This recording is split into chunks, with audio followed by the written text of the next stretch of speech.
What up, party people in the house? It's Dynasty War Games. I'm your host, Jesse Schneeman, and we are without Major Mike Casper tonight, but main man Chad Mendoza is here to co-host. How you doing tonight, Chad? I'm doing great, man. Doing great. Had a horse escape out in the driveway, so had to go chase that down. It's why we're running a little bit late, but yeah, good times. We're always running a little bit late, but that's just why we're running late.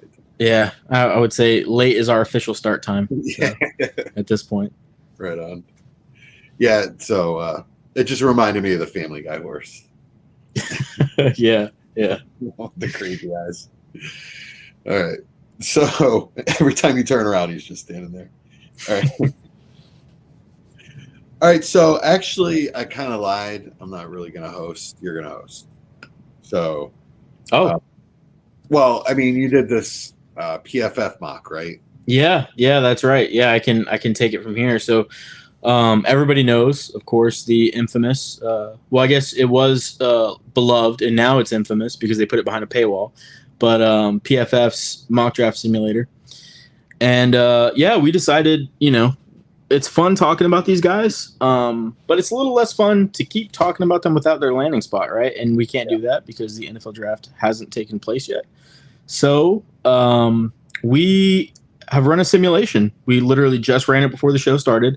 So I know where these guys have gone. I've done some brief looking over of it, but I haven't, kind of studied it. Jesse has no idea where these guys are going yet. I know, I know one guy. He knows one guy. We're just going to talk about those specific landing spots and maybe what that would do for them positively, negatively. If we think that's a realistic landing spot, or maybe if it's far-fetched, we'll see. No one knows where the fun will take us. Yeah, right on. Let's do it. So before that, we'll pause for a break from our sponsor. And we're back. Oh man, our gracious sponsor. They've been with us since the beginning. I don't know why I felt like doing that. Yeah, so the Carolina Panthers, it seems that they have traded up. They have dropped a big smoke bomb, in the form of CJ Stroud, but they've actually gone with Alabama quarterback Bryce Young. Bryce Young 101. Okay. What's your reaction to that, Jesse? I think it's pretty chalk. At this point, I think that's what everybody expects them to do, even though, like you said, I think they're trying to put up smoke screens right now. I like it. Love the landing spot, really. You guys made fun of me before, but I do think Frank Reich is a really good coach and knows how to coach a quarterback.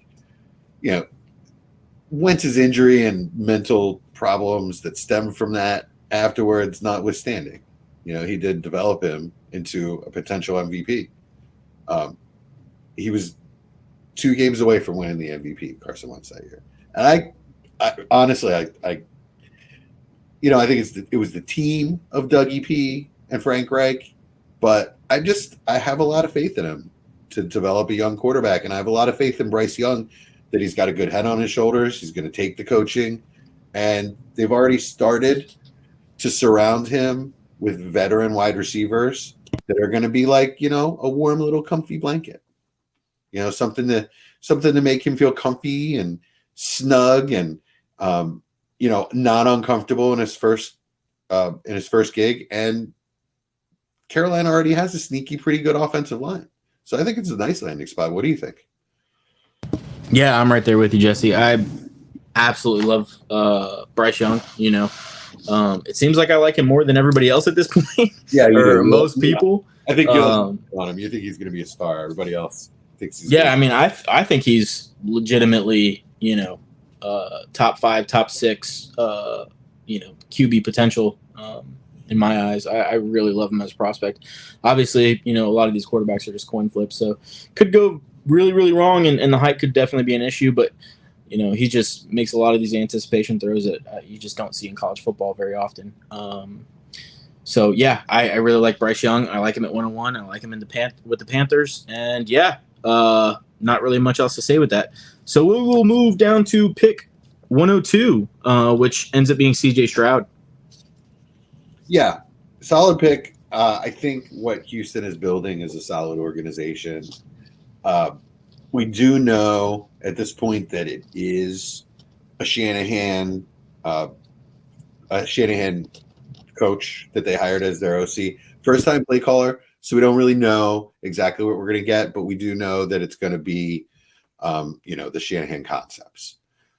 Right. So at least we know foundationally that they have a good system. We just don't know how it's going to be implemented and what the wrinkles are going to be. But I have faith in D'Amico Ryans. I think that guy's solid as hell. I mean, solid AF all day long. That just like he was as a linebacker. I think that's how he is as a person, and I feel like that's how he'll be as a head coach. So it's a good place for Stroud to go. It's kind of like similar to Stroud, where fundamentally strong, not as flashy as the other guys, but that's how this landing spot is as well. Decent weapons.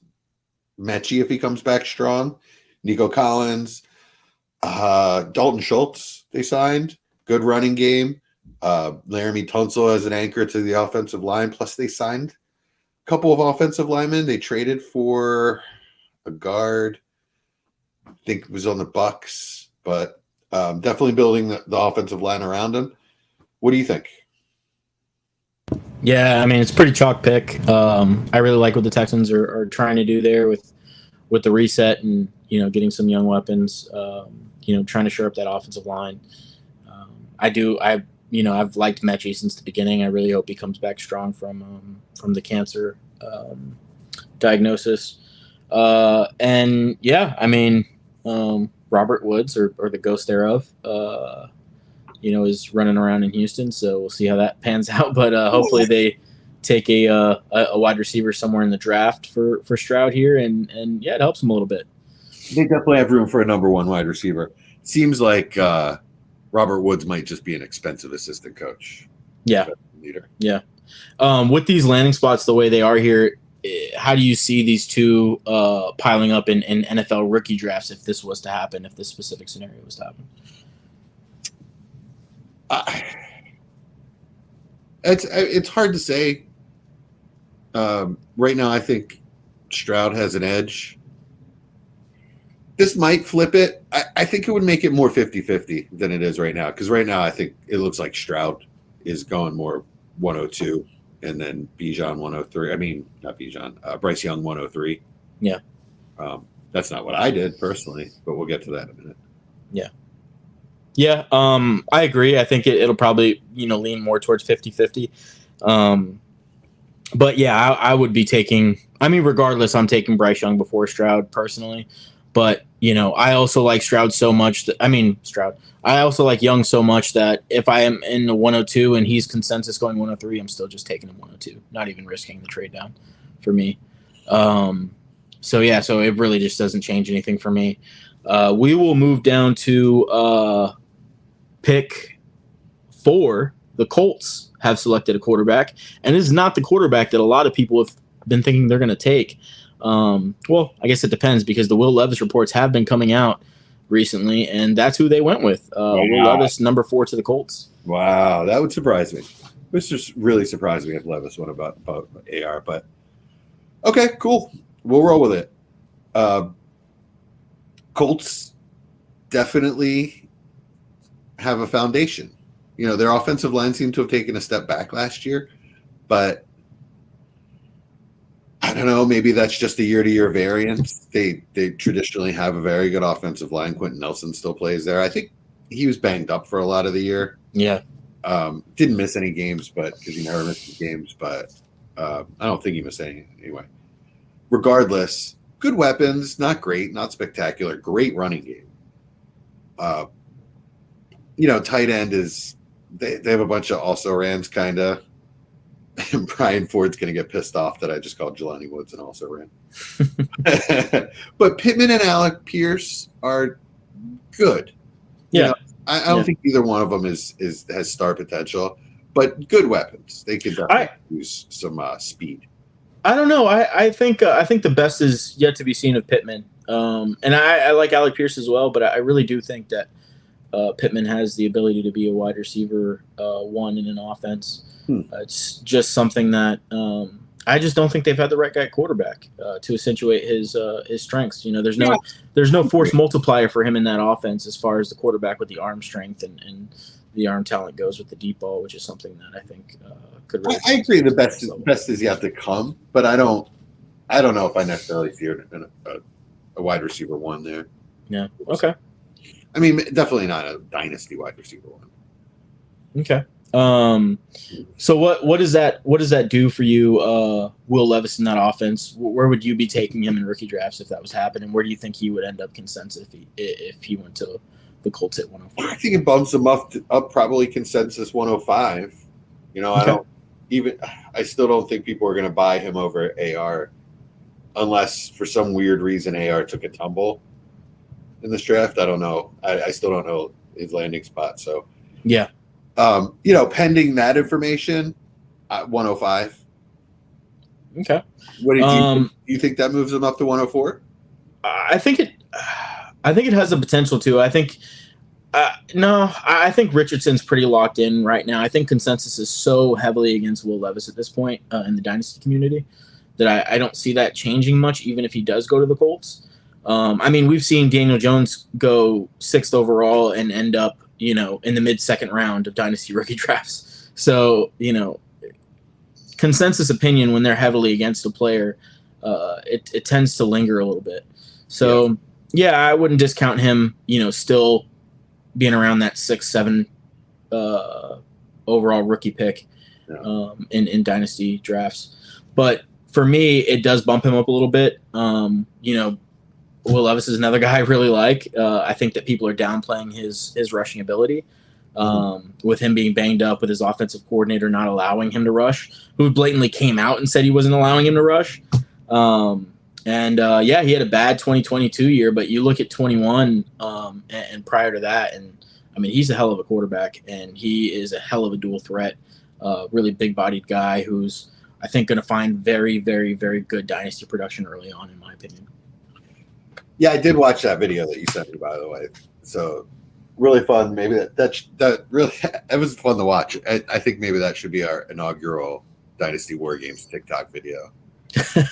Nice. Chad did kind of a mashup of Will Levis rushing, and yeah, man, pretty cool to watch. I actually have not done any film study on him because, as I've stated earlier this offseason, I'm sworn off quarterbacks, at least for this year. Yeah. It's for me. I just felt compelled to do that because I listened to a few podcasts that won't be named, and you know, 2 of them were talking about the lack of Will Levis's rushing ability, which is mind-boggling to me. As if they've never watched him ever. Yeah, after watching what you sent me, it is kind of mind-boggling. That guy can mesh for sure. Yeah. So yeah, he just didn't do it in 2022, but you know, with the 0 rushing touchdowns in 2021, I think he had 9. So I think his coach came right out and said, like, we're just not going to do that. Yeah. He said I think his specific quote was, Levis could rush for 1,000 yards if I wanted him to. Yeah. But I don't want him to. I don't want him to run because I don't like my quarterbacks running. Yeah, so, we don't want to get the guy killed. Yeah. Terrible offensive line, lack of talent. Yeah. But anyways, we'll move on to the Raiders at pick 7. Ooh. Who have gone for Anthony Richardson. Okay. Interesting. I think I like it more than others would.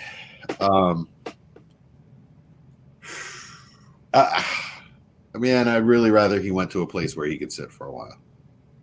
The pressure's on there. They've got older weapons. I don't see how. Who's their backup? Stidham. Yeah, I think Stidham. Yep, I think that's right. I don't see that guy. You know, maybe they can perpetrate a complete fraud for a game or 2 of Stidham starting, but that would be about it. Well, no, Garoppolo is going to start. Oh, Garoppolo. Yeah, Garoppolo is going to start. Oh, shit. Never mind. Oh, we need to edit that part out. No, it's easy to forget. It's easy to forget. Right, Garoppolo is not a guy that's, you know. He's in Vegas. I actually do like it then because I want AR to sit. Although I don't love that Devontae is as old as he is. Mhm. I don't know how much they're going to get to work together, how much you'll really help him. Yeah. Is Josh McDaniels the right guy to develop this quarterback? I really don't know that. But what I do think is that he's smart enough to use his, main elite talents right from the start. So I don't think you'll see a situation like who was it, LaFleur in Chicago Mhm. that wouldn't let Fields run, which is ridiculous. I don't think you'll see anything like that. You'll see an offense sort of tailored RPO style around what AR can do. Yeah, it's good. I mean, good weapons, good. The line's okay. Yeah. It's not a great landing spot. It's good. I would much rather see him go to the Panthers. Well, obviously Panthers, but Colts, Seahawks. Yeah, I was hoping the Seahawks picked him at 5 or the Lions picked him at 6, but they went for a defensive player and Paris Johnson Jr. to the Lions there. Yeah. So Lions would yeah, be this too. yeah. I mean, so what about this thought? Well, I'm sorry. You give me your thoughts on the Raiders, and then I'll give you one other just thought for a landing spot. yeah. So I like the landing spot as far as him being able to sit for a year. I think that's probably good for him. I do think he's a smart quarterback. I think he just needs to work on mechanics, which is something that he's going to be able to do if he's sitting behind Jimmy G. I think Jimmy G's a pretty safe option to at least start half a season in front of him. Yeah. Yeah. And so, I think all of that is good. I do share the reservations about his playmakers aging out after this season with Devontae Adams being, 30, 31? How old is he? Yeah, I think he's 31. Yeah. So that's a little tough. And then Jacobs with his contract situation, he looks like he's not very happy there right now, especially because they didn't pay him. So, I mean, he may be gone after this year. The offensive line is not really a standout group, in my opinion. Right. And then the wide receivers, I mean, it's other than Devontae Adams, there's not really much there, and Waller's gone now. So it's tough to forecast what that offense is going to look like if Anthony Richardson was to step in halfway through the season or at the end of the year going into next season. Yeah. But he can run. So, as far as dynasty points go, that'll help him out quite a bit.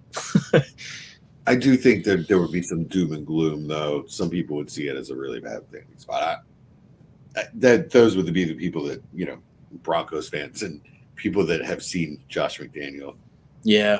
McDaniel. I'm from Philly. I don't know if there's an S on the end of it. So what do you think about this? I saw today that the Titans are interested in trading up for a QB. Yeah, I saw that.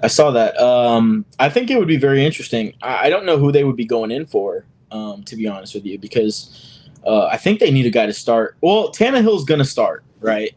But I just don't see that lasting very long. RPO with AR and King Henry. Yeah. That'd be fun. Yeah, I mean that would be very fun, very very fun. Or yeah, I guess I would absolutely love it.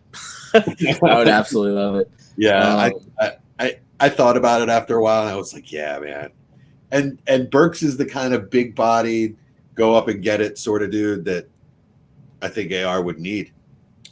Yeah, and I do actually think, now that I'm thinking about it, especially with Derrick Henry there, him being able to really carry a big chunk of the load and take a lot of pressure off of Anthony Richardson early on if he was to step in, in the earlier part of the season. I think that would especially be helpful. So yeah. I like that.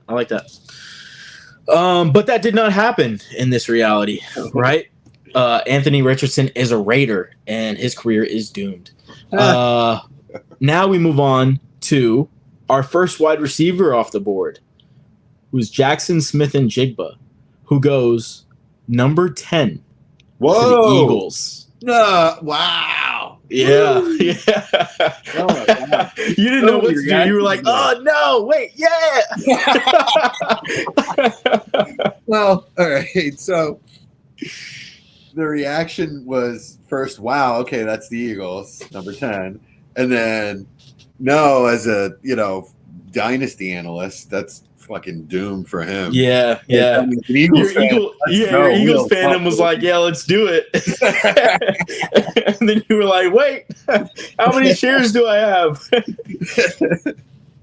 Yeah, I mean, that's just absolutely ridiculously bad land. It's like the worst landing spot you could possibly, Yeah, it's not a good one. Not a good one for dynasty purposes, but it would be a really fun. The NFL fan in me would be like, oh my gosh. The Giants fan in me would be scared shitless, but the just football fan in me would be like, man, that's a scary, scary offense. Well, it's a perfect fit. He is a Yeah. perfect fit in the offense. Yep. The Eagles really need somebody with his short area quickness that can get open out of the slot. We're running an outside receiver out of the slot, trying to do like a vertical slot with Quez Watkins, and it's moderately effective, but not great. We'd be much better if we had a chain mover, like in Jigba. So what does that do for his dynasty value for you in rookie drafts? Where would you be taking him, and where do you think consensus would be taking him if he was to go to the Eagles? Man, I think for me it would only be a small bump down, just because I'm still banking on his talent. Where do you have him now? Do you have him fifth? I think that's consensus now. Do you have him fifth? Yeah, I have him fifth. So you would jump Gibbs over him tentatively because you don't know where Gibbs went. Tentatively, yes. Like pending the Gibbs info. Okay. Let's pretend like we're just watching the NFL draft right now. So we don't know where Gibbs is going, but we know the Eagles just on the clock took Jackson Smith and Jigba. That's all we know so far. Yeah, I mean, I might even bump Addison above him depending on the landing spot. We'll see. Yeah. Well, Jackson Smith and Jigba was the first wide receiver off the board, but it did not take long for the second wide receiver to come off the board. Number 13 to the Jets, Quentin Johnston. Wow. Man, how many wide receivers do they need? Well, they just got rid of Moore. Yeah, but they signed Lazard and Nicole. Oh yeah, those guys. I think they were held hostage when they signed those contracts. I think Aaron Rodgers had them all in a room, pointing machine guns in their faces, and I don't think that the Jets did that. So you brought up Aaron Rodgers. I have to ask you, have you been watching this season of Ted Lasso? Yes, I have been watching it. So Zava, tell me he's not Aaron Rodgers. Yeah, he's actually based off of. You should look up some interviews of this guy. Okay. It's really funny. He's based on a guy named Zlatan Ibrahimovic.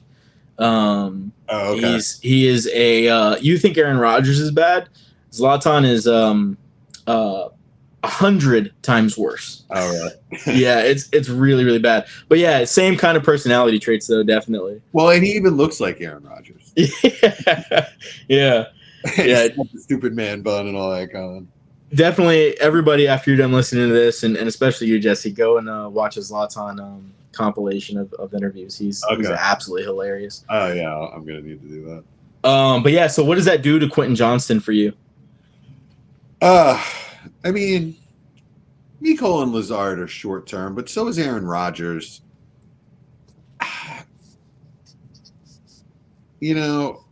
13 overall, I guess, is what really speaks to me here. It solidifies him as a first round rookie pick for me. Tentatively, it really for me bumps him up to where everybody already has him. Because I have him like early second round unless he gets this kind of draft capital. Yeah. So where do you think that puts him as far as consensus is concerned? Consensus is probably higher, actually. Yeah. Everyone's going to say Aaron Rodgers, blah, blah, blah. I think for his long-term value, Aaron Rodgers has nothing to do with the equation. He's going to play a year or two. But, he does get to learn under Aaron Rodgers, and that'll help him. But realistically, in the dynasty community, people are going to love it. It probably moves him up above JSN, right? Am I right about that? Yeah, it would be close. It would be close. I think JSN, as crazy as it sounds to the Eagles, I mean, that would scare a lot of people. Yeah. That would scare a lot of people off. And I don't blame them because I probably will not. I will be avoiding him at all costs. At that like 105, 106 spot. I think that pushes JSN down to like 109 to me. Yeah. I wouldn't want to touch him unless I was 108, forced to. maybe 109. So yeah, I think that would firmly put Johnston ahead of him, and I'm not really a big Johnston fan. So Yeah. Same. yeah. Well, let's move on to our next relevant dynasty player. Man, this is gross so far, but go on. What do you say? This is pretty gross so far. Go on. It's not a quarterback. It's not a running back. It's not a wide receiver. Our first tight end has come off the board at pick 18 to the Detroit Lions, Dalton Kincaid. Don't love it. Really? To be honest, no. I mean, I like the draft capital for him, but if they want to feature a tight end so badly that they take one in the first round, why wouldn't they just keep TJ Hawkinson? I think they just didn't want to pay him. Is that what it is? I think they didn't want to pay him with his contract coming up. They wanted to get the capital and just be done with the contract. So yeah, I mean, I think that would raise some questions about Hawkinson. But you bring in a guy in the first round if they think they need a tight end, a replacement tight end. They bring in a guy like Dalton Kincaid, who is a phenomenal athlete, who's a phenomenal pass catcher. And they already are stacked at wide receiver. Their offensive line is pretty legit. Their running backs are solved. Their quarterback, they're sticking with Jared Goff. On offense, this is the only question mark for me. So yeah, I mean, I think it makes a lot of sense if they feel like tight end is a place of need and they need another pass catcher. It would confuse the living shit out of me, but okay. Yeah, I mean, I think it's just about not spending a lot of money at that tight end position. You look at even the Raiders trading away Waller, right? Like, why are you signing a wide receiver for $20 million a year, and then bringing in another a quarterback to compete, quote unquote, with Jimmy G, and then selling your best playmaker on offense? It's because they just don't want to pay him.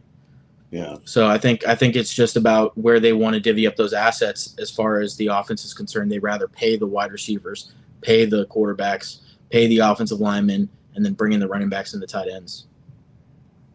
Then why wouldn't you draft the tight end later? Yeah, I mean that's a question. I mean, it just in this specific scenario, they fell in love with Dalton Kincaid, and Dalton Kincaid is a dog. He's a dog. All right, I'm going to accept it as a reality. If it really happens and that's really what they do, then that means that they're making a huge... No, it's not. If it really happens, it really happened. It just happened. It just happened, Jesse. All right, Dalton Kincaid is a Lion.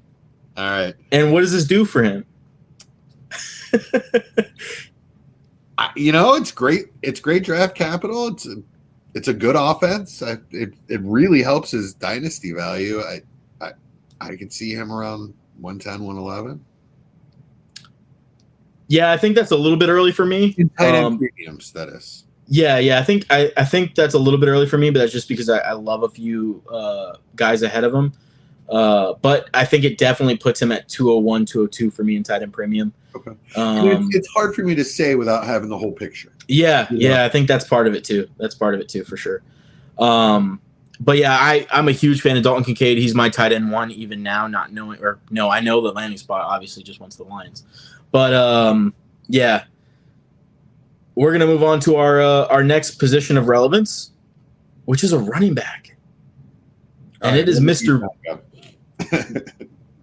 Bijan Robinson, who's gone to the Tampa Bay Buccaneers at pick 19. I like it. I think it's a good landing spot. They have a good line. They signed a reasonable quarterback that should be able to at least function as an average, facilitator. Good weapons outside of Bijan. We're doing a podcast here. Who's their quarterback facilitator? Oh, Baker. Yeah, Baker Mayfield. Sorry. The average quarterback facilitator. Yeah. Yeah, no, it I should be still fine. think Baker does have some upside. He bounced around a bit last year. He did look good at the end of the year with the Rams. Yeah. Surprisingly. Yeah. I it makes Rachaad White the backup running back that he was always meant to be. Yeah. Yeah. So I do like that. Yeah, I think it's a good landing spot. It's pretty clean, to be honest with you. Do you see any red flags there? No, I think that, firmly cements his place as 101. Not that anything is really going to do anything to deter that because he's locked and loaded at this point. But, yeah, I don't think it hurts him any. That's for sure. I think that some people would say, okay, well, that's not a spot where he's going to demand, Saquon kind of carries or Christian McCaffrey kind of carries when he was with the Panthers, or touches, I should say, rather. But with White being in that offense and them having spent, what was he, a second-round pick? Rachaad White. He was either second or third, I don't remember. But yeah. But yeah, I like it. Yeah, it doesn't hurt him any. So not really much else to say about that. Yeah. Our next player off the board is Jordan Addison, wide receiver USC, who went pick number 22 to the Baltimore Ravens. Okay. We're going to just assume no new information that Let's assume Lamar's back, right? Lamar's going to play on his franchise tag. Yeah. So, okay. Yeah. It's a good landing spot. Not elite, but they have a desperate need for him.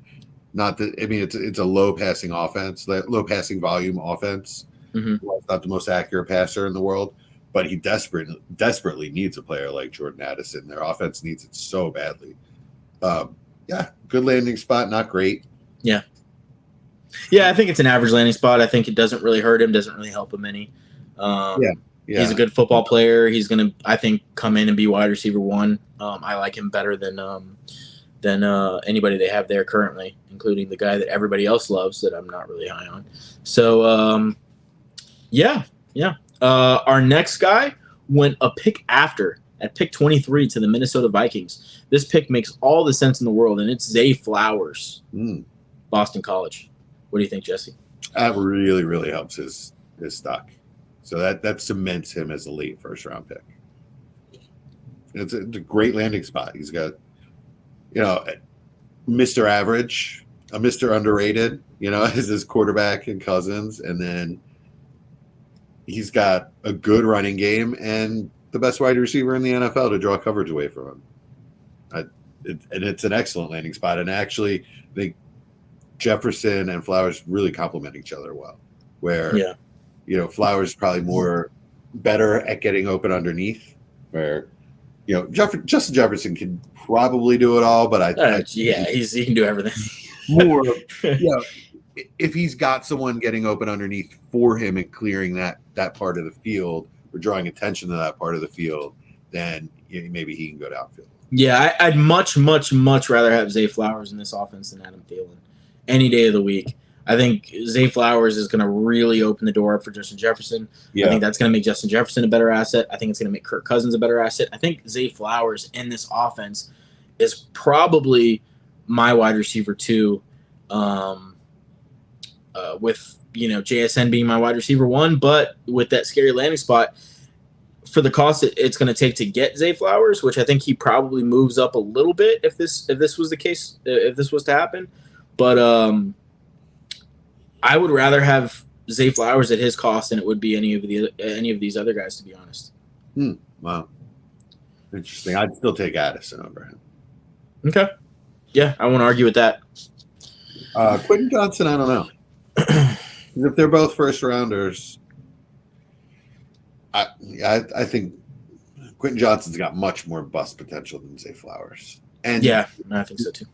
The straight line to targets is more apparent for Flowers than in that offense than it is for Quentin Johnson with the Jets. Yeah, and then my concern as well is if Aaron Rodgers is in that offense and then he just sucks, then what?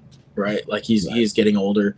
We know what this Vikings offense looks like with Kirk Cousins. We know it's a very effective high potency offense, and yeah, it's going to continue to be for probably the near future. So, well, I mean, we'll see how much longer Cousins has in it.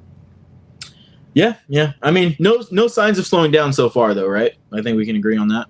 Speaking of Kirk Cousins, I always think of RG3, when we start talking about Kirk Cousins, because taken by the same team in the same draft. If you remember. Yeah. The Redskins at the time.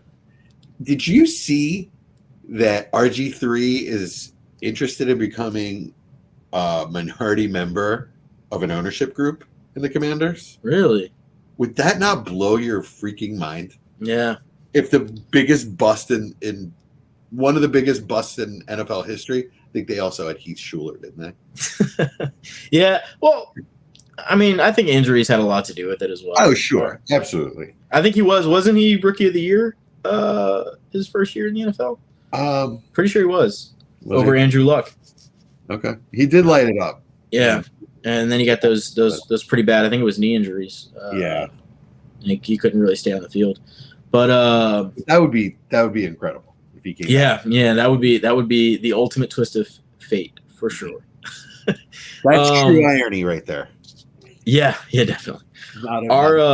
Our next wide receiver comes off the board. Obviously we had JSN to the Eagles at 10, Johnston at 13 to the Jets. We had Jordan Addison 22 to the Ravens, Zay Flowers 23 to the Vikings. All those guys are gone. So who is this next guy? Where is he going?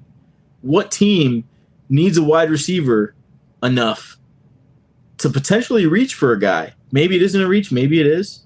Oh, so wide receiver is next, not running. It's a wide receiver. It's Josh Downs at pick 25 to the New York Giants. Ah, okay. Are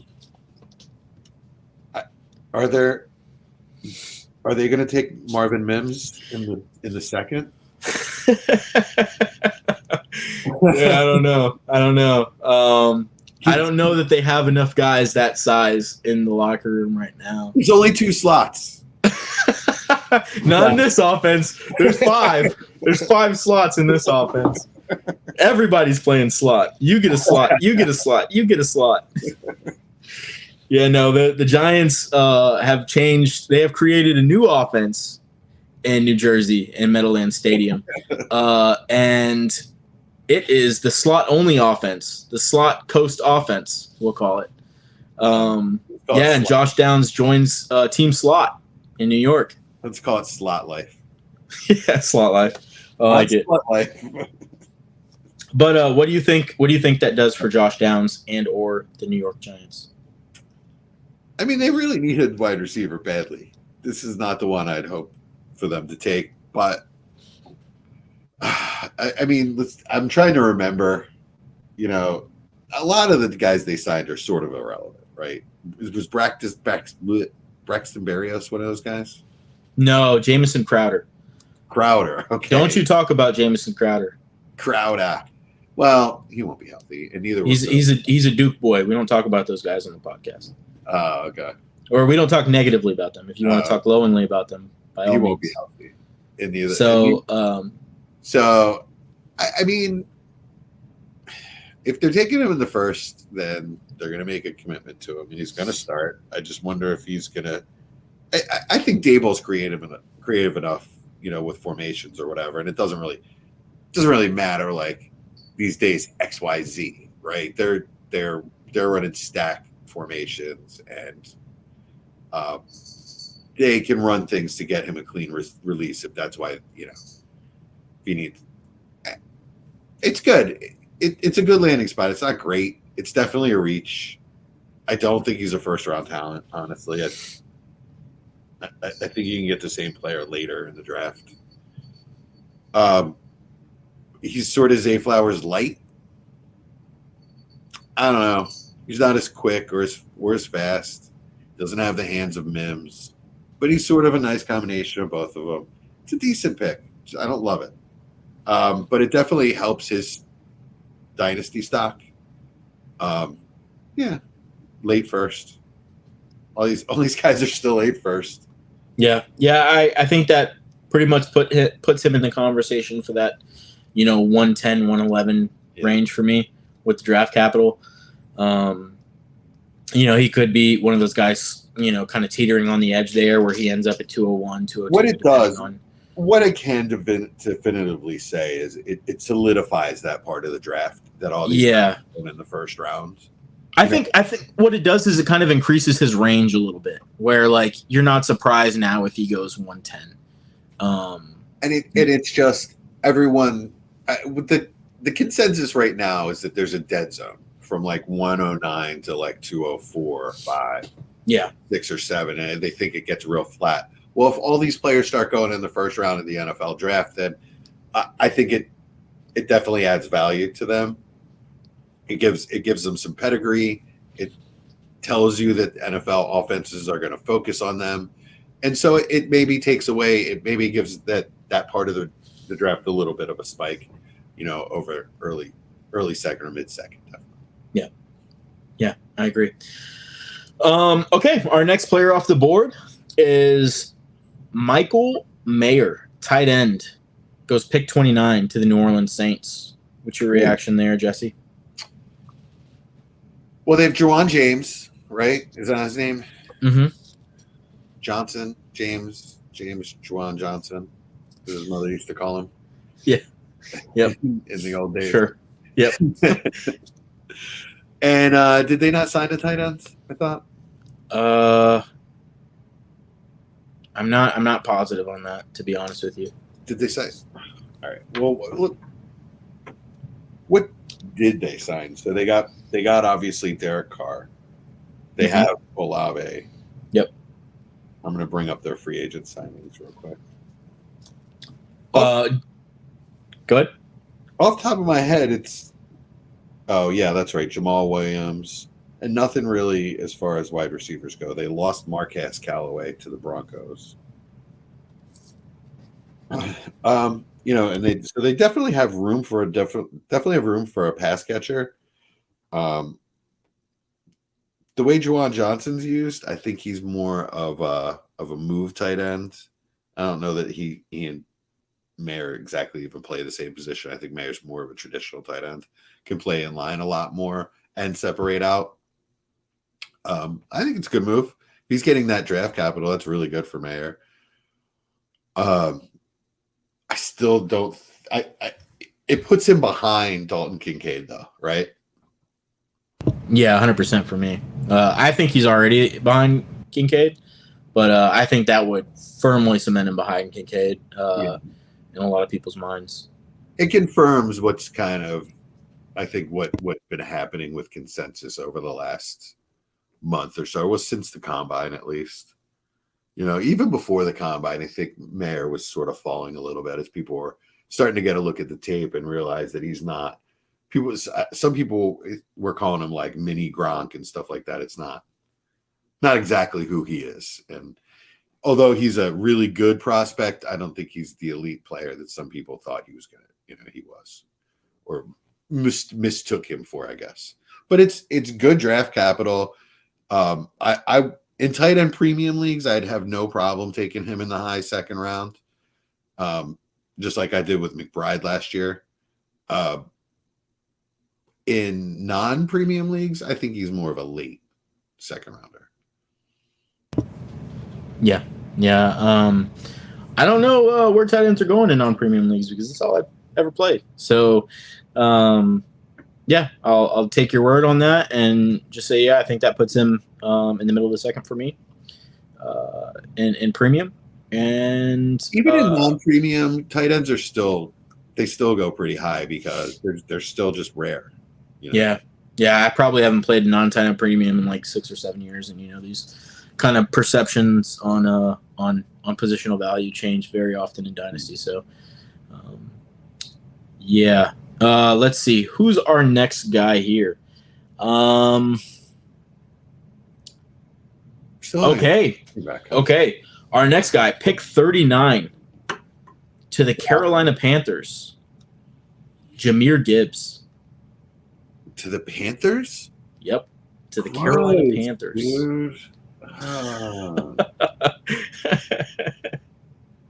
I mean, we all knew that was happening, though, right? Like, not that particularly, but we all know that there's going to be some shitty ass landing spots with. Well, I don't know. I mean, he teams back up with his Alabama quarterback Bryce Young. Gets his For career 1 year. started there. I What's mean, that? They played together for 1 year. But Yeah, I mean, 1 year's a long time for a college kid, right? That's like what 1/20th of their life. So, I mean, all right, touche. Right on. I mean, it's not ideal. Just he's gonna have to split time. Well, although it's a 1 year deal for Miles Sanders. No, it was a 3 year deal for Miles Sanders. Probably a 2 year structure. yeah, it's definitely an interesting landing spot. Interesting. By interesting, I mean very shitty. And yeah, it kills. My problem with it is that I'm hoping that Gibbs would have more of a 1A, than sort of like the 1B. I mean, it bumps him down for me. Yeah, it definitely does. Yeah. I'm hoping that he needs, for him to be, this 105, 106 rookie pick, which a lot of us had stars in our eyes for him. I think that he needs to go to a place with a weaker running back in front of him, or to share with, somebody that's not necessarily in front of him. Like, for example, I think Atlanta would be a much better landing spot for him because I just think he'd have an easier time taking over Algiers, for example. Yeah, I'm in full agreement there. It's not a very great pick, but Brian Ford disagrees. He thinks I'm drunk already. I am drinking water tonight. What are you drinking? What are you drinking tonight, Chad? Water. Okay, yes. No, I actually went to my fridge before the podcast started. I was like, I'm gonna grab a beer. There was no beer. No beer. And then I was like, okay, let me go to my alcohol cupboard and grab some rum or maybe a bottle of scotch. And then I was like, oh wait, that's at my job because I brought my alcohol to work. I shouldn't really. Yeah. Besides the point. Anyways, that sounds worse than it actually is. But let's address what Brian Ford says in chat here. So he says the ADP for Gibbs is based on his PPR ceiling, and I've never thought of him as a lead back. Okay, that's fair. His ceiling,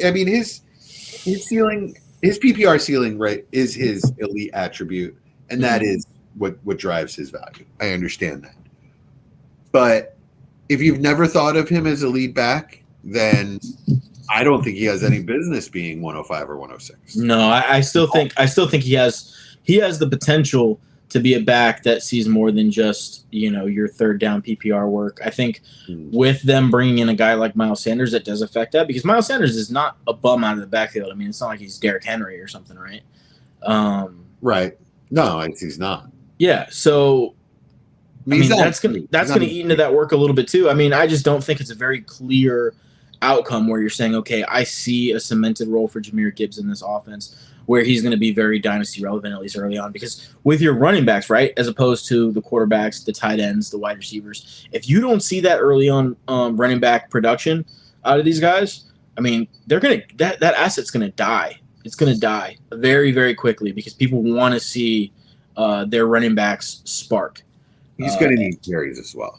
Yeah, he's going to need it. He's going to need to be at least a high-end RB2 to maintain value at the very least. Agree. Yeah. So I think the profile is a little scary.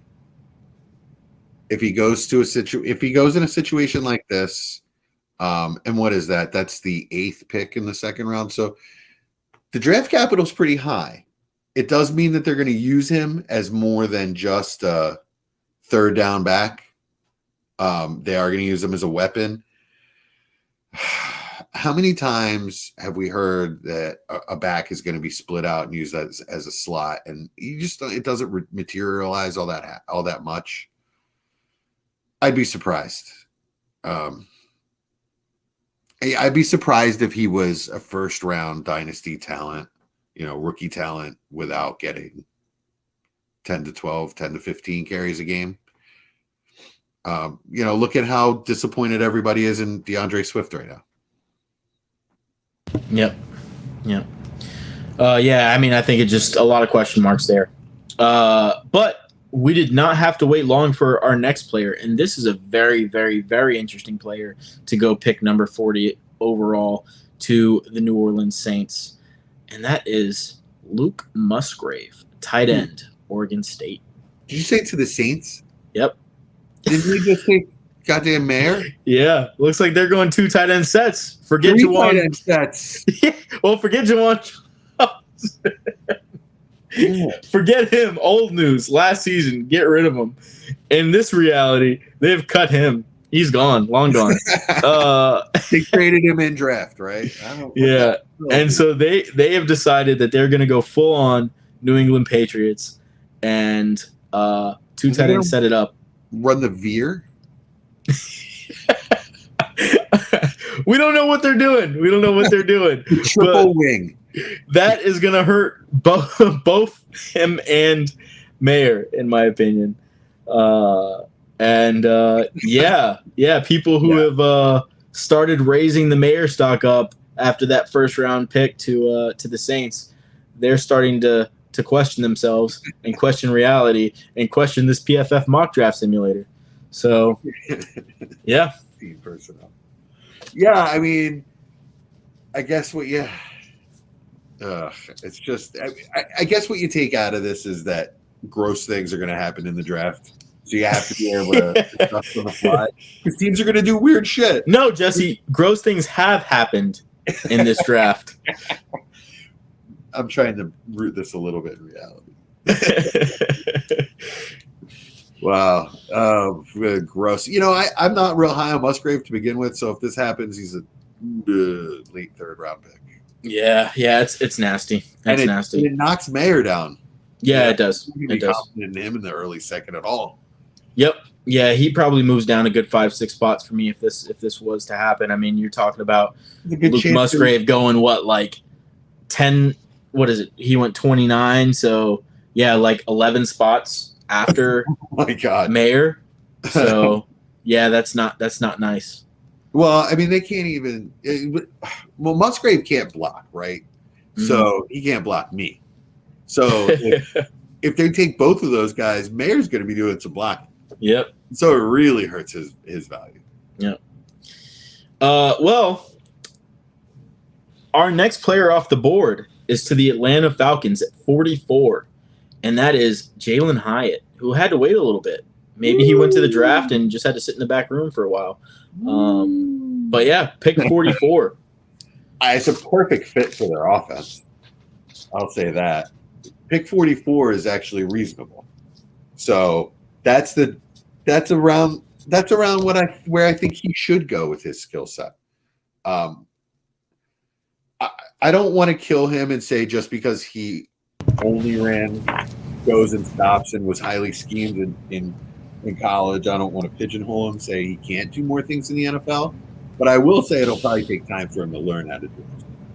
Right? In the meantime, he's got Drake London and Kyle Pitts really drawing a lot of attention away from him. He's going to get open deep.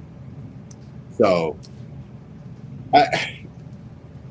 that's surrounding Ritter with every possible chance to succeed. I like it. I think it's a really good fit, actually. I'd take a flyer on him in the mid-late second round, like 207-ish. Yeah. Yeah, I mean, I like it. I think he's an early second for me, so that would be around 202, 203 for me. I think Jalen Hyatt's going to be a good wide receiver in the NFL. I think he can do more things than he showed in college. I don't think he's just the kind of speed burner who likes a little bit of speed, according to his 40. But I just think he wasn't really asked to be a complete wide receiver. But from what I've seen, he's able to, do a little bit more competent, explore a little bit more competent areas of the route tree. He just wasn't asked to do it a lot.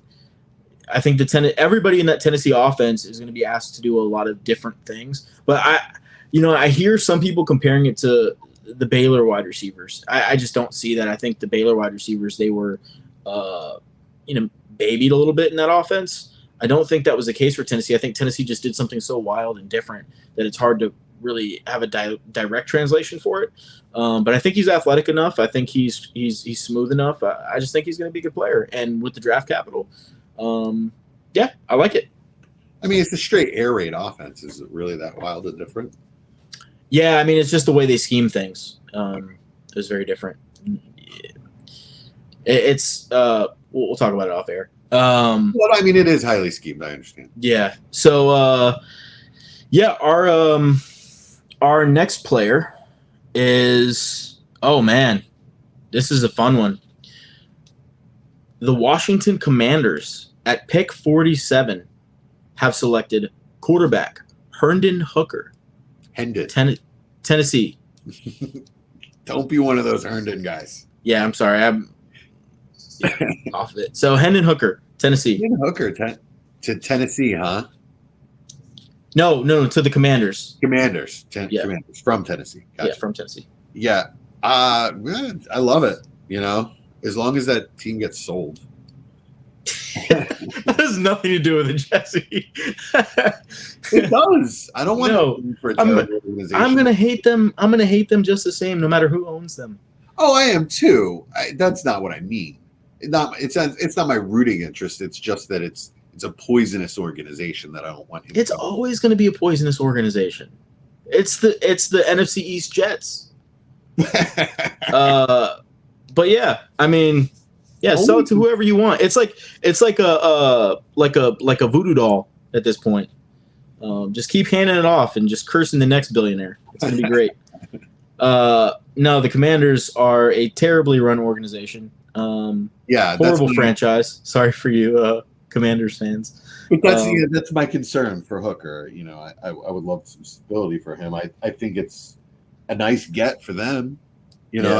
I think it's right around where he should go, and they have a huge need. So hopefully the rehab goes well, and he starts fighting for that job with Howell and and Howell. And Howell. Yeah, no, I was kidding. I really like the landing spot. I think it's actually perfect because they obviously want to see what Howell has. They want to play him. Yeah. They want to see what he has. I don't think he's going to be very good. But they're going to throw him out there. He's probably not going to do very well. And if he does, great, right? But if he doesn't, then you have Hendon Hooker who's sitting there behind how, in his recovery process, he can step into that offense. He'll have a good understanding of it. Come out and have guys like Dotson and McLaurin. And yeah, I think it's a good setup offense for a young quarterback. Brissett. That's who they signed. Yeah, it doesn't matter. Doesn't matter. So, yeah, our next player off the board is Sam Laporta. Whoa, really? Yes, to the San Diego Chargers at pick 54. 4 tight ends before the third running back. Yeah, well, I think Mel Kiper at one point had like 5 tight ends in the first 2 rounds or 6 tight ends in the first 2 rounds. Yeah. So Laporta to the Chargers, you said? Yep. Wow, man, that's a great landing spot for him and really good capital. Yeah, I love Laporta. I didn't watch much Iowa, but what I did watch of Laporta, I really, really, really liked, and I think that's a hell of a landing spot. Yeah, it is. It is. That moves him up into the firmly in tight end premiums. He's a mid-second rounder. Yeah. Yep. Don't be afraid of that name, Sam Laporta. But realistically, he'll probably fall into the late second round where you can get him. So maybe trade back a little bit. Yeah. Yeah, I like it. I like it a lot. So our next player, this one we'll probably spend a little bit more time on, goes pick 62. Do you know who owns pick 62, Jesse? I'll give you a hint. Eagles' third round pick. It is the Philadelphia Eagles' second round compensatory pick, I believe. No, second round pick. Yeah, I think it's compensatory, right? 62. No, wait, am I being stupid? No, it's not compensatory. No. It's their pick. Yeah.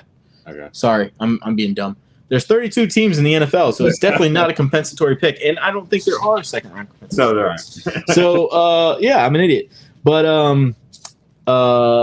Zach Charbonnet, Wow. pick 62 It's a great to the fit. Philadelphia Eagles. Now, I have a question for you because I know you love the fit, right? My question to you is, with Jahmyr Gibbs going to the Carolina Panthers, does this push Zach Charbonnet above Gibbs? Yeah, I think it does. And to be honest with you, in our conversation earlier, I think I talked myself out of Gibbs. To be honest, he's gonna need some. He's gonna need a good landing spot for me to be real confident. I think it's an amazing landing spot for Charbonnet. Yeah, as good as it gets, really. Yeah. So you're a dick though, Chad, because Brian and I spent considerable time last Wednesday on Dynasty Fever arguing. He's got Charbonnet as his RB2. So nice. So nice. he said, "Suck it." So like, I feel like he conspired you and PFF, and Brian conspired to force me to say yes. Love. I mean, I you guys, I love Charbonnet. It's just he needs the right spot to get like the early down work. And there's really once Penny goes down, with his season-ending knee injury in week 4 or 5, he's gonna be wheels up on Sharp for the rest of the year and the rest of his career. Really, I mean, what's gonna happen is Philly's gonna love him because he's a big between the tackles, bruising back, perfect for Philly. Blue collar city. We love guys that can go down there. Hit the hole, hit a guy hard. Charbonnet all the way. That's why I say always. I don't even know what's happening right now. I went all the way down there South Philly accent. Okay, that's what that was. Yeah, that's how we talk in Fishtown. You don't know nothing about no Fishtown. I thought you were like born in London and then transplanted at like 10 over to Philly. Nope, it's you go Pat Young. Pat Young to Expressway, and that takes you up to Cotman, and you're in the Northeast. Oh gosh, how many listeners did we leave? Did we lose while you were doing that accent? Over under at 5. Charbonnet, I mean, honestly, that moves him up to my RB2. He's probably 106 if that happens for me. Yeah. That moves him up pretty significantly for me. It's gonna be tough not to take him like 105 for me. I mean, 105. I'd still probably have Levis above him. Oh yeah. You're right. Yeah, I definitely have Levis above him. So 106 for sure. I'd rather have with the shitty wide receiver landing spots. I would say 106. But you know what? What's maybe a hot take for me to say, but I'm going to say it anyways because I actually do really believe it, even though I hate the Eagles and I think they're a horribly run franchise as well. Even though they win, they suck. If I was a betting man, and this was to happen, which it is to happen because it just happened. But I would be betting for Zach Charbonnet to win Offensive Rookie of the Year, hands down. Woo! Because holy shit. I think you can insert any running back in that offense, and they're going to eat. And I think Zach Charbonnet is a really good player. So yeah, I don't think any running back can fail in that offense. I think it's fail proof. I mean, he does have Penny to contend with. Like, if by some chance Rashad Penny stays healthy, stop, badass man. Stop.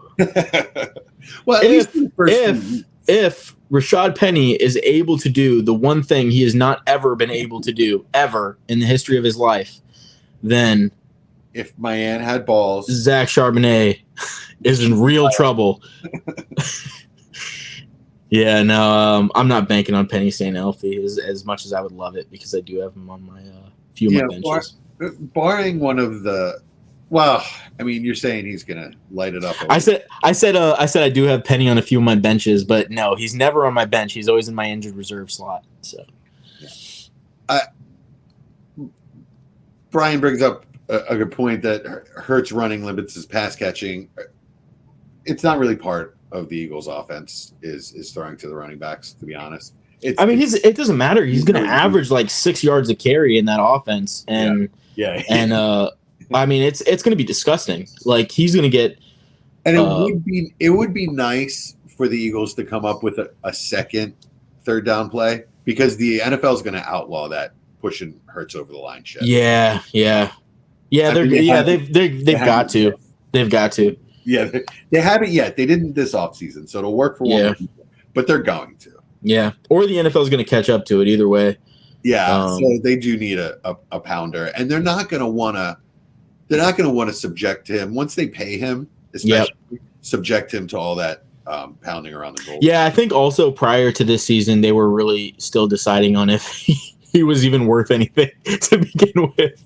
You know, they're like, is this guy our quarterback of the future? Or is he just a quarterback on our roster? And now they're doing nothing in free agency just so they'll have the money to sign him. Yep, exactly. Yeah, NFL moves fast, man. Yeah. And this draft moves fast. Good transition, Chad.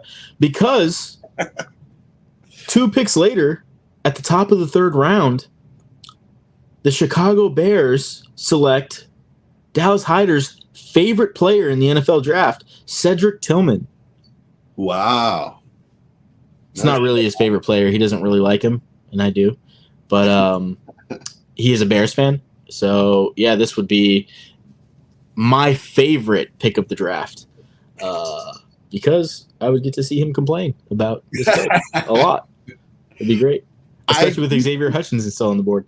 So, yeah. I do think it's a position of need, like the specific type of wide receiver he is.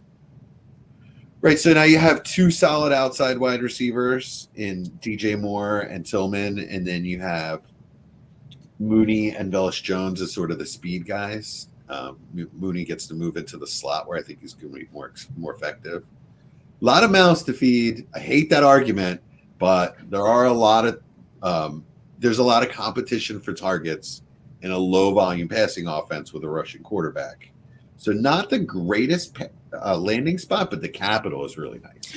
I think this is like the ultimate kind of Gabe Davis kind of pick. And I don't mean that they're similar players at all.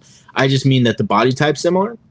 And in that kind of offense for a safety blanket, you want these kind of guys on the field. So when the Buffalo Bills selected Gabe Davis, they had nobody over 6'2" on their roster at the wide receiver position. So you know they're going to want Gabe Davis on the field at all times. And that was one of the reasons I took him in like the 4th round or whatever he went in rookie drafts, was because I was like, okay, they're going to play this guy because they need to, right? Unless they went and traded for somebody right after the rookie draft. But I think it'd be the same kind of idea with Cedric Tillman there. If they select Cedric Tillman in the top of the 3rd round, they're playing him because they don't have anybody like him. Yeah. So, yeah, they have Mooney. Yeah, they have DJ Moore. Yeah, they have Cole Kmet, but they don't have a Cedric Tillman.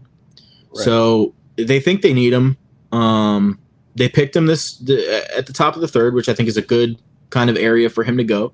And yeah, I think that would help him quite a bit as far as his draft capital is concerned. I think that would probably push him to the middle of the 2nd for me. Late 2nd for me. You said late 2nd for you? Late 2nd for me. Yeah. Okay. I think there are going to be enough tight ends, and well, not in this new reality of Musgrave and Mayer being off my board and JSN as well. So goddamn, maybe middle 2nd round. Yeah. Yeah, all the tight ends are just going undrafted at this point, except for Dalton Kincaid. He's the crown Sam jewel. Laporta, tight end 2. Yeah, Sam Laporta, tight end 2. Yeah, for sure. Okay, so we move on to our next pick. This is a very, very interesting pick. This is a pick that I love, actually. The New Orleans Saints are not done picking up pass catchers. And they go with tight end. I'm just kidding. No, they go with wide receiver Rashee Rice out of SMU. at least, Jesus, they're just gonna maul everybody, right? So Just Olave and Rashee Rice on the field, and they're 30 tight ends. I mean, okay, it hurts his value if we're realistically evaluating this as something that has actually just happened. I'm gonna wait for the shock to wear off a little bit. It pushes his value down. He's a mid-third rounder at this point, where I would like to take him in the second round. It's mid-late second round. But in an offense that I'm not hugely confident in, with all of this competition for targets now, and he's the last one that they took, I'm not really that confident that. Yeah, I guess that is a good point. They waited until after they picked their 30 tight ends, and then we're like, okay, you know what? Let's go grab our wide receiver. Because priorities, right? Right. Yeah, no. I do like the landing spot, I think. I guess it would just depend on how they set up, but I think there's no real guy after Olave. And I think Rashee Rice is definitely I think going to be a really good wide receiver too in the league for a long time. So I like the pick. I think it just depends on, obviously if they're picking up these two, pretty good playmaking tight ends, they're picking up Rashee Rice. They want to be a more high potent offense. They still have Alvin Kamara there. Let's assume, right? With his pending stuff. But yeah, I mean, I don't know. I still kind of like it. I like Derek Carr. I like the idea of them being a little bit more pass centric, a little bit more down the field. And I think Rashee Rice adds to that. So I'm not expecting Rashee Rice to come in and put up wide receiver 1 numbers, but I think he can be a good wide receiver 2 and a good guy to have as a flex option in the future. And to me, that's worth the end of the second, where I think he's going to end up going. My expert fantasy evaluation is all of this Saints activity says to me, wheels up Jamal Williams. Let's go. Yeah. I mean, seriously, there's going to be room for that guy to run, right? With all these monsters on the outside. Yeah. Yep. Yeah, it'll be a fun offense. Yeah, so our next pick off the board is another wide receiver out of University of Houston, and that is Nathaniel Dell to the Texans at pick 73. Gross. That's better draft capital than I expected him to get. He's going to be a speed threat wherever he goes. He's also a guy he's also a separation guy despite the size. He definitely has short area quickness as well as speed. Not as fast as people had originally said. He's not like a 4.3 guy. But, decent flyer. I still don't really like him before the 4th round in a rookie draft. Yeah. I'm higher on him than I think a lot of people are. I think Nathaniel Dell is just a really good football player. I saw him at Houston in person. I watched a lot of him because I do watch a lot of Houston. I have a lot of friends who went to University of Houston. And yeah, I mean, I think he's just a good football player. I think he showed that at the, oh God, I'm going to do this every episode. Senior Bowl, Shrine Bowl, which one did he go to? I don't know. I think it was Senior Bowl. Yeah, I think it was Senior Bowl. I keep getting them confused because somebody went to the Shrine Bowl and I don't remember who it was. And so now every time anyways. I think it was the blue-gray game. Yeah. But yeah, he really showed, he's a very dynamic wide receiver, and I think in that offense, especially with CJ Stroud there, that's the kind of wide receiver they're going to be looking for. Guys who can separate, guys who can get open, and guys who can allow CJ Stroud to find their guy in rhythm and stride and pick up some more yards after the catch. And I think that's the kind of player he is, and that's the kind of player they need. So there's things happening here, right? There are things that are upsetting me here in this draft. Mm-hmm. as far as wide receivers go, man, what's up with Marvin Mims? This is a kind of a Well, speak of the devil, because Marvin Mims is our next wide receiver off the board, Okay. and he goes 2 picks later, pick 75 to the Atlanta Falcons. Hmm. Didn't they already take a wide receiver? Yes, and they took another one. Who did they take first? They took Oh, Jalen Hyatt. yes, Marvin Mims. and Marvin Mims. Jesus Christ! Come on, man. They want to get faster. I They want to guess get faster. do.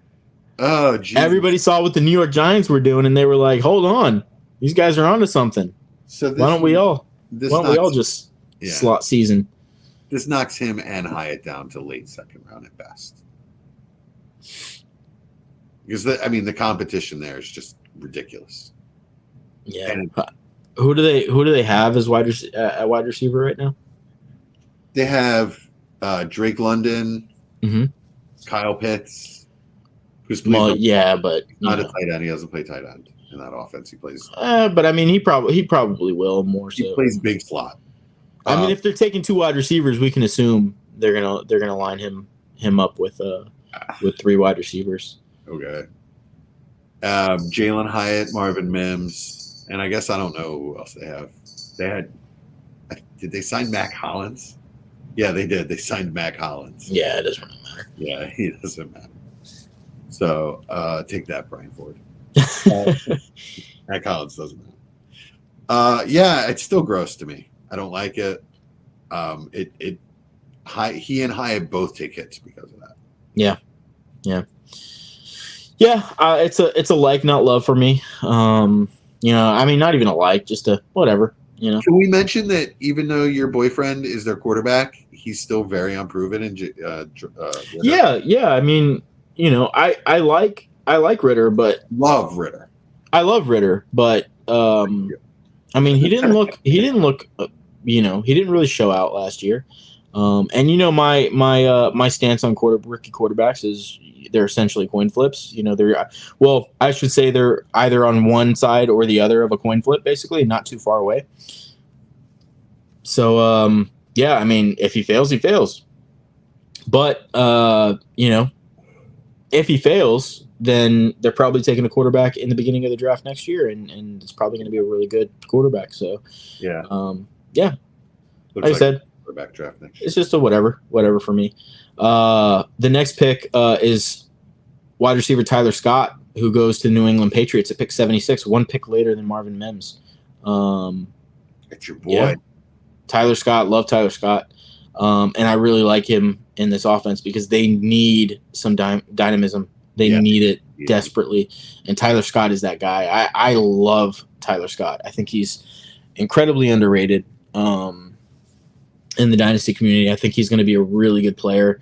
I keep seeing, rookie mocks where he's like going middle of the third, and end of the third, and yeah, I mean that's crazy to me. I really, really like Tyler Scott. So where does this put him for you? For me, I don't think it really does much for me, because I'm not sold on Mac Jones. But what I do like is that they don't really have many other options in that offense to do the things that Tyler Scott can do. So, yeah, I mean, I would say probably a pick before consensus for me. I'm just trying to get him where I can get him. Yeah. So, I early to mid third for me. Yeah. Yeah, we'll run through some of these guys because we're running out of time here. I'll just say the name, say the pick, and then you just say up or down on if this helps them or hurts them, this landing spot. Okay? Sure. Pick 77 to the LA Rams, A-Chain. Ooh, really nice. Yeah, I like it. Up. All right. Up for me too. Really like that spot. I think Cam Akers is still a little bit of a question mark. Sure. But I think that. Do you think that hurts Cam Akers any or no? No, I think he's a really nice compliment. Yeah, I think so too. I don't think he's going to take over the role. So yep, I'm right there with you. A.T. Perry to the Lions, wide receiver Wake Forest. Wake Forest, is that right? Yeah, Wake Forest. Yep. He's the type of receiver they need. They don't have that type. They don't have the big body. Yeah, big body guy. Yeah. Yeah, I'm right there with you. I think that's up as well. And then this pick I would be incredibly excited about. Jonathan Mingo, San Diego or LA Chargers, out of Mississippi, at pick 85. I would love it. That is a huge up for me. Yeah, get him behind Mike Williams, learning how to be like Mike Williams, right? Yeah, Jonathan Mingo is going like undrafted right now in a lot of rookie drafts, 4-round rookie drafts, which I find incredible. So a lot of sleeper ones that I've seen, at least I've seen like maybe 4 or 5 of them, and nobody's picked him, which is crazy to me. But I think call this a hot take. I wouldn't be surprised if Jonathan Mingo went at the end of the second, early third. I wouldn't be shocked. I'll just put it that way. Wow, I would. Let me see. Who else we got here? We have Tank Bigsby. Yeah, Auburn goes pick 99 to the San Francisco 49ers. Jesus, 4th round, huh? Yep. No, 3rd round, end of the 3rd. That's end of the 3rd. Oh, so that's a compensatory pick. Yep. All right. Yeah, if he's going to be, there's just 1,000 guys, right, in San Fran right now. But if he's going to be the other guy to McCaffrey, I really like it. Obviously TDP didn't show anything. He'd be easy to beat out. Elijah Moore he can't get through a game. Yeah. He can't make it through a game healthy. Yep. That's a great landing spot. Yeah, it's a really good one. I think that would probably push him to the 201, 202, 203 range. Really? I think so. I think people would get very, very excited about that pick. I think it would be one of those picks where you were like, man, is this a little bit too early for him? Yeah, I already learned my lesson with Trey Sermon. Yeah. I think that some people would question themselves, but I think the consensus hysteria over Tank Bigsby, who's already beloved, going to a San Francisco 49ers offense is going to be too much for people to handle. Their heads will explode. Yeah, I wouldn't get much Tank. Yeah, I wouldn't either. And then 2 picks later, the 49ers with another compensatory pick Kayshon Boutte out of LSU. Okay. I was wondering where he'd go. I'm sorry, who was it who took him? The 49ers with their second compensatory pick. They have 3. Oh, yeah, that's arrow up for him. Yeah. Sure. Yeah, I like it. I like that a lot. And then we have Michael Wilson to the Chicago Bears at the top of the 4th, pick 103. So they go with another kind of big-bodied wide receiver. Yeah, that's a little questionable, but okay. We'll go with it. Hurts Cedric Tillman, hurts Michael Wilson, in my opinion. That's a thumbs down for me. Yeah, that's a weird one. Yeah, thumbs down, I agree. Then we have Zach Kuntz to the Indianapolis Colts out of Old Dominion. I like that one a lot. Yeah, me too. That big guy. Who's the last? Didn't they pick another big body tight end a few years back? Who was it? Yeah, Jelani Woods. Mo Alley, right? Mo Alley Cox. Oh, yeah. Mo Alley Cox. Mo Alley, and then Jelani Woods, and then now it would be Zach Kuntz. All pretty big body guys. Mo Alley was pretty big, right? Kylan Granson. What's that about Mo Alley? He was pretty big, right? Yeah, I used to play basketball. I remember right. You can't watch a game without finding out that Mo Alley Cox played basketball. We talk about him every broadcast. Yeah, that's right. This is a fun one. Not a very good one, but a fun one. Kendre Miller goes pick 111 in the 4th round to the Cleveland Browns. Kendre Miller, 111 to Cleveland. Yeah. It's a really good landing spot. It's a player I don't especially love, but yeah, I mean that tells me that they don't see a long future in Chubb there. They know he's getting older. They want to bring in their next guy, test him out a little bit. Stefanski likes to have 2 guys. Yeah, yeah, he does. They're going to run the ball a lot. So whether Chubb's there or not, it's a good spot for Kendre Miller. Yeah, that makes him draftable, late 2nd, early 3rd. I think they'll probably push him to the mid-second for a lot of people. Probably. Not me, but a lot of people. Not me. And then we have Tajay Spears to the Packers at 116. Gross. Which would drop him out of the second round for me entirely. And he would be somewhere in the third as just a hope and pray that after what's his name?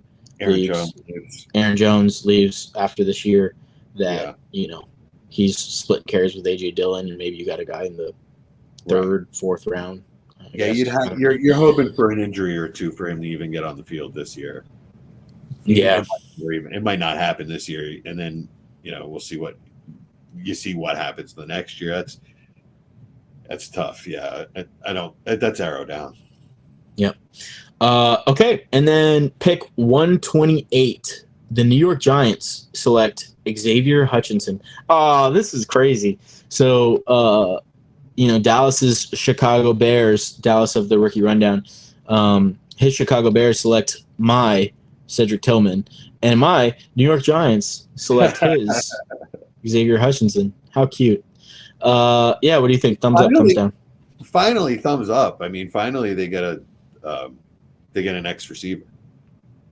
Yeah, thumbs up for me as well. Okay, and then this is a very fun one. At the end of the fourth round, pick 131. The Cincinnati Bengals select Sean Tucker. Fucking finally. Jesus. What pick was it? 131. Fourth round. 1? Yep. The fourth round? Yep. These running backs are so depressed in this draft. Oh, man. I like it, though. I mean, I'm going to go thumbs up because if he's the heir apparent to Mixon, that is a lot of fun. Isn't it? Yeah. I'm going to say thumbs up as well. I think Mixon is not long for the Bengals roster. And Sean Tucker, I love him. And I think he's a good football player. And I hope he doesn't have a heart condition because I've heard some people throw that around. I don't know. I probably shouldn't even say that because I haven't really seen that anywhere. I just heard people talking about it today. I hope there's nothing in that. And there probably isn't because people say stupid stuff all the time. Like me right now, rambling on. And then pick 134, Roschon Johnson to the Kansas City Chiefs. Oh, yeah. Love that. Thumbs up. Yeah. They need a pusher like him. That's beautiful. That's a beautiful landing spot. Yep. Okay, I'm just going to run through a couple of more and some ones that I maybe like or really just don't like in the fifth round, and then we'll call it a day. Let's see here. Charlie Jones, Purdue, in the fifth round to the Colts. I really like that pick. I like Charlie Jones. I think he's going to be a good player. I think he'd be a good wide receiver 3 option. Very solid. Thumbs up, thumbs down for you? I mean, we're like talking about fourth round guys at this point. Yeah, he's my Damian Harris, and just consider me Mike and consider him Damian Harris. Gotcha. Okay. Israel Abanaconda. Ah, there he is. Pick 141 goes to the Raiders. Out of Pittsburgh. Yep. It's a good landing spot. Yeah, really good landing spot. I mean, I know they already have Zamir White, but he didn't get on the field at all. Yeah. I mean, a little, but not. I like it. I like it a lot. He's 20 years old. He's the youngest running back in the draft. He just tested through the roof at his pro day, 4'3", 140, 41-inch vert. I mean, obviously those numbers are a little skewed, but his weight is not. I think the weight is accurate at 217. So what is he, 5'9", 217, little fucking bowling ball, like knives and rusty hacksaws coming at you. I like that dude a lot. I mean, like you said, they franchised Jacobs They're not going to franchise him again. They don't seem willing to give him a long-term deal. Why would they do that when he's a year older than when they wouldn't do it? So it seems like he can walk, and it'd be a really nice spot for Izzy Abanikanda at the age of 21. So to step into a situation where he could at least compete for a starting job, that'd be nice. I think McDaniels does use receiving backs. He's shown that. I mean, it's not that I think he does. James White insists that he does, right? So, yeah. Not that I think Izzy is the best. I'll put it this way: he's got some flaws to his game. His footwork being one of them. But I did like the way he looked in receiving drills in the combine, and the tape shows that he can be a fluid receiver. I think he might be able to fill that role while he's waiting to take over, maybe a bigger spot next year. So, nice. I took a little time on him because I told you before we started that I wanted to. Yeah. Thumbs up for sure. That he's the kind of guy. So if he goes in the 5th round of the NFL draft, it's going to definitely cool some of the expectation, like some of the heat that he's right now. So if you can get him where he really deserves to go, probably late 2nd, early 3rd. I think for running backs, it's going to be tough, right? Like, if the team doesn't fall in love with any of the other more positions of value, then realistically, you could find a guy like Abaconda falling down to the 5th round. You hypothetically, you really just want all of these guys to be somewhere at least in the 4th, where they have a little bit more relevancy. Once they get past that 4th round, I think people really, really, really just throw them away. At that point, that's when you're going to go like late 3rd, early 4th. People typically don't want to touch you, but I think the landing spot is so good that does make up for a little bit. So for me, going the top of the 4th to the Raiders is essentially like being an early 4th round pick for me, because at that point they're really just testing you out to see if they feel like you're good enough to take over for the inevitability of Jacobs either getting paid or not getting paid. So it's a nice 3rd round flyer. Yeah, I like it. And then one more guy, because I really like this guy, that we'll just touch on a little bit here, is Deuce Vaughn. Deuce Vaughn goes, let me see. I'm trying to find his pick. Hold on. 147 to the Tennessee Titans. Ooh. Yeah. How crazy is that? That's super interesting. And they've already traded up for AR, right? Yep. No, they didn't. No, they didn't. No, not in our reality. That was just fake mock drafts. In our real life scenario. Scenario, I think it's a nice little auxiliary weapon for Tannehill, something he can dump off to and maybe make a little bigger gain out of something small. Yeah, imagine Deuce Vaughn, a little 5'2" running back, 115 pounds, running through a defense that's exhausted from trying to tackle the 800-pound Derrick Henry. Yeah, that is true. 5'2", 115 pounds, huh? Yeah. To look it up. He's actually 5'5". I tried to sound, of course, like I throw out the 800-pound Derrick Henry. I'm trying to like be as just above, reality as I possibly can be, right? And when you say his actual height and weight, it doesn't really sound that ridiculous. 5'2" and 5'5" just sounds so close. I can't. I mean, is he really 5'5"? No, he's not. Is he 5'5" or 5'6"? I'm trying. No, there's no way he's 5'5". I'm trying to find his combine numbers. Let's see. ESPN has him listed at 5'6". We're just gonna go with that. We can't call that grown man 5'5". Yeah, no, he's 5'5", 179, verified at the Quiet, Jesse. combine. Don't insult people like that. No, I'm just kidding. I love Deuce Vaughn. He actually he actually grew up right down the road from me, in Round Rock, Texas. And yeah, good player, fun player. Shortest player to and combine, by the way. yeah, he would be absolutely fun in that Tennessee offense. I mean, he's such a Yeah, I fun don't player. see why you need to be tall to play running back. No. I mean, if anything, right, just make him shorter, right? 5 foot, 4'11", 4'10", right? Yeah, You compress them down and out. yes, and then like have them run on their knees. Nobody can see him, right? They'd be like, "Where'd this guy go?" And then by the time you turn around, he's in the end zone. Sproul style. Yeah. Yeah. Well, I think that's a good place to end it. I think we went through a lot of players in our real life NFL draft simulation. Anyways, do you want to close this out, Jesse, or am I doing the honors?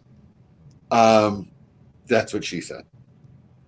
Oh God, I don't think that makes much sense. It doesn't. I did not set that up with you.